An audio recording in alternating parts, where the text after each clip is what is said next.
जय श्री कृष्ण, जय श्री राधे राधे, हर हर महादेव। जय माता गायत्री। वेद माता गायत्री आप सभी का कल्याण करें, ज्ञान भंडार भरें और परम पावन प्रज्ञा प्रदान करें। आज की इस वार्ता का जो विषय है वह है गायत्री जप की महिमा। संसार में पापों के नाश और आत्मोद्धार के लिए गायत्री जप और गायत्री पुरस्चरण के समान अन्य कोई जप और पुरस्चरण नहीं है। गायत्री का जप तीर्थ, व्रत, तप और दान से भी बढ़कर है। इसलिए अधिकार प्राप्त द्विज को विशुद्ध और एकांत स्थान में निवास करते हुए श्रद्धा भक्ति पूर्वक निष्काम भाव से अधिक गायत्री का जप करना चाहिए। गायत्री का जप यदि मानसिक किया जाए तो वह विशेष लाभप्रद होता है। श्री मनु महाराज जी कहते हैं, विधि यज्ञा जप यज्ञो विशिष्टो 10 उपांशो साक्षात् गुणाः सहस्रो मानसा स्मृताः। 10 पौर्णमासादि विधि यज्ञों से साधारण अर्थात जोर जोर से किया जाने वाला जप यज्ञ 10 गुना श्रेष्ठ है। उपांश दूसरे को सुनाई न दे ऐसे स्वर में किया जाने वाला जप 100 गुना श्रेष्ठ है और मानसिक जप 1000 गुना श्रेष्ठ माना गया है। फिर जो जप केवल भगवत प्राप्ति के उद्देश्य से श्रद्धा, प्रेम और निष्काम भावपूर्वक किया जाता है उसका फल तो अनंत गुना श्रेष्ठ है, उसकी तो कोई सीमा ही नहीं है। अतएव हम लोगों को गायत्री का जप श्रद्धा, प्रेम और निष्काम भावपूर्वक मानसिक ही करने की चेष्टा करनी चाहिए। गायत्री जप की बड़ी भारी महिमा है। गायत्री मंत्र में परमात्मा की स्तुति, ध्यान और प्रार्थना है। इस प्रकार एक ही मंत्र में उक्त तीनों बातों का समावेश बहुत ही कम प्राप्त होता है।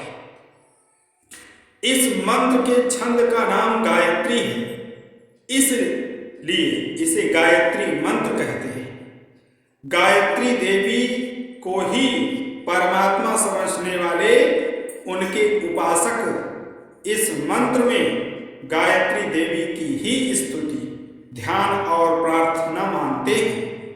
इसकी अधिष्ठात देवता भी वे गायत्री को ही मानते हैं। उनका यह मानना भी ठीक है, क्योंकि सृष्टिकर्ता परमात्मा की शिव के उपासक शिव में, विष्णु के उपासक विष्णु में, सूर्य के उपासक सूर्य में और देवी के उपासक देवी रूप में उपासना करके परमात्मा को प्राप्त कर सकते हैं। कारण स्पष्ट है, नाम रूप भिन्न भिन्न हो कर भी सबका लक्ष्य एकमात्र परमात्मा ही है और लक्ष्य ही प्रधान वस्तु है। अतः उन उपासकों को परमात्मा स्वरूप मोक्ष की प्राप्ति होना युक्ति संगत है। युक्ति संगत इसलिए ही है, सभी नाम और रूप परमात्मा के ही तो हैं। गायत्री को हमारे शास्त्रों में वेद माता कहा जाता है। गायत्री की महिमा चारों वेद गाते हैं। श्री नारायणोपनिषद में कहा गया है, गायत्रीश्च छंदसां माता, अर्थात गायत्री समस्त वेदों की माता हैं। अर्थात गायत्री का महात्म्य बतलाते हुए शंख स्मृति कहती है, अभीष्टं लोकमाप्नोति प्राप्तुर्यात् कामीप्सितं गायत्री वेद जननी गायत्री पापनाशिनी गायत्र्याः परमं नास्ति दिवि चेह च पावनम् हस्तत्राणप्रदा देवी पतत्ताम नरकार्णवे। गायत्री की उपासना करने वाला द्रुत गायत्री की उपासना करने वाला द्विज अपने अभीष्ट लोक को पा जाता है। इतना ही नहीं, इस जीवन में वह मनोवांछित भोग भी प्राप्त कर लेता है। गायत्री समस्त वेदों की जननी तथा संपूर्ण पापों को नष्ट करने वाली है। स्वर्गलोक में तथा पृथ्वी पर गायत्री से बढ़कर पवित्र करने वाली दूसरी कोई वस्तु नहीं।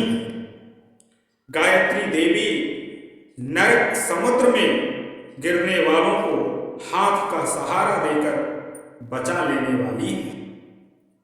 संवर्त स्मृति में भी आया है, गायत्रास्तु परमं नास्ति शोधनं पाप कर्माणां महाव्यति संयुक्तां प्रणवेन च संजपेत।